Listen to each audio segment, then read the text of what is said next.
Good morning students. आज हम भारत की खोज के पाठ 4 युगों का दौर के बारे में प्रश्नोत्तरों के माध्यम से अध्ययन करेंगे।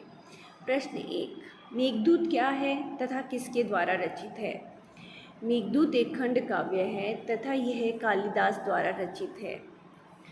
बच्चों, जैसा कि आप सब जानते हो, कालिदास को संस्कृत साहित्य का सबसे बड़ा कवि और नाटककार माना गया है और मेघदूत उनके द्वारा रचित एक लंबी कविता है।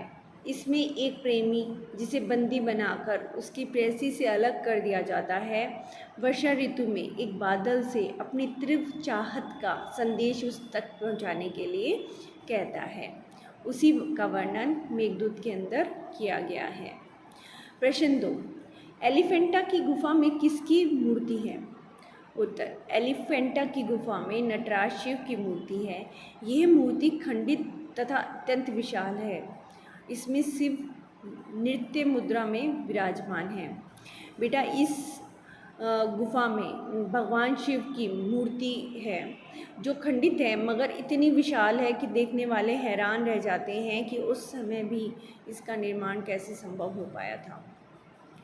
प्रश्न 3, आर्यों ने अपने रहने का स्थान को किसके नाम से पुकारा?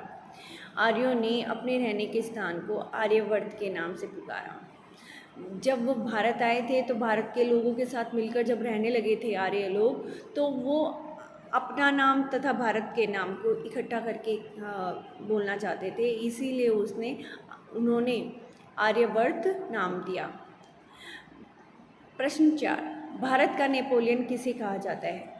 गुप्त साम्राज्य के वंशज समुद्रगुप्त को भारत का नेपोलियन कहा जाता है, क्योंकि भारत गुप्त शासकों के समय में बहुत प्रबुद्ध, शक्तिशाली, अत्यंत सुसंस्कृत तथा तेजस्विता से भरपूर समय था।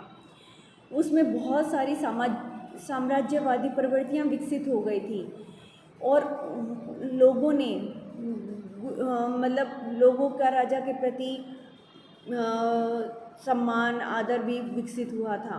समुद्रगुप्त को इसीलिए भारत का नेपोलियन कहा गया है। प्रश्न 5, इंडिगो क्या थी? इसकी उत्पत्ति किस प्रकार हुई?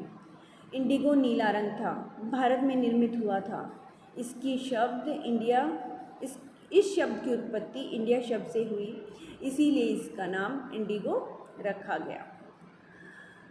प्रश्न 6, भारत ने विश्व को गणित की क्या प्रमुख चीज़ें दी हैं? बेटा, उत्तर, भारत ने विश्व को गणित शास्त्र की 0 तथा 0.2 प्रमुख चीज़ें दी हैं। बेटा, जैसा कि आप जानते हैं, आर्यभट्ट, भास्कर बहुत बड़े बड़े गणित शास्त्री थे जिन्होंने 0 और दशमलव की खोज करके भारत का नाम विश्व में परचम लहराया था। और उससे पहले रोमन नंबर्स से काउंटिंग करना और दूसरे नंबर्स को यूज़ करना मुश्किल हो रहा था।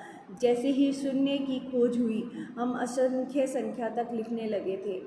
एक 0 ने गणित के क्षेत्र में इतने बदलाव किए कि सभी को गणित के ये अंक बढ़िया लगने लगे।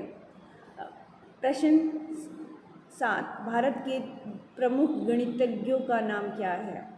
उत्तर, ब्रह्मपुत्र, भास्करादित्य तथा आर्यभट्ट भारत के प्रमुख गणितज्ञ थे जिन्होंने गणित की खोज में अपना बहुत बड़ा योगदान दिया।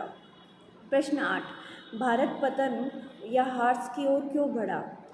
उत्तर 8, एक के बाद एक शासक का भारत पर शासन करना और राजनीति का विघटन ही भारत की पतन की ओर बढ़ाता गया। मतलब कहने का तात्पर्य ये है, पहले शुंग वंश थे, फिर गुप्त वंश आए और फिर गुप्त वंश ने 100-150 साल राज्य किया, फिर कोई और शासक राज्य करने लगा। तो ऐसे बार बार शासकों के बदले जाने के कारण भारत पतन की ओर अग्रसर हो गया, क्योंकि कोई भी नया शासक आता वह अपने तरीके से भारत को चलाने की कोशिश करता। धन्यवाद।